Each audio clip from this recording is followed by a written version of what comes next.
এই যে ছাদের উপর বেগুন গাছ, টপের মধ্যে মরিচ গাছ লাগাইছি। পাশে আছে এই যে একটা বেগুন গাছ, এই যে আরেকটা। আল্লাহ পাকের অশেষ শুকরিয়া যে আমাদের গাছে আলহামদুলিল্লাহ দেখতে দেখতে একটা বেগুন হয়ে গেছে, অনেক বড়। এই যে আলহামদুলিল্লাহ মাশাআল্লাহ মাটির সাথে মিশে গেছে, এই যে দেখেন। আর আমাদের মরিচ গাছে মরিচ ধরেছে আলহামদুলিল্লাহ, এই যে মরিচ, এই যে মরিচ, এই যে আরো অনেকগুলা ধরতেছে আলহামদুলিল্লাহ, শুকরিয়া আল্লাহ তাআলার। এই যে অনেক সুন্দর মাশাআল্লাহ, এই যে চারপাশে ধরতেছে। দোয়া করবেন এবং সবাই চেষ্টা করবেন নিজেদের ঘর বাড়ির ছাদে আঙ্গিনায় শাক সবজি এগুলা রোপণ করার, তাহলে নিজেদের চাহিদাগুলো মেটাতে পারবেন। এখন আমরা আমাদের বেগুনটি নিয়ে নিব ইনশাল্লাহ। এই যে মাশাআল্লাহ অনেক বড় হয়েছে, উঠাইতে পারতেছি।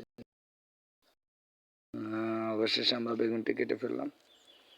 এই যে মাশাআল্লাহ চমৎকার।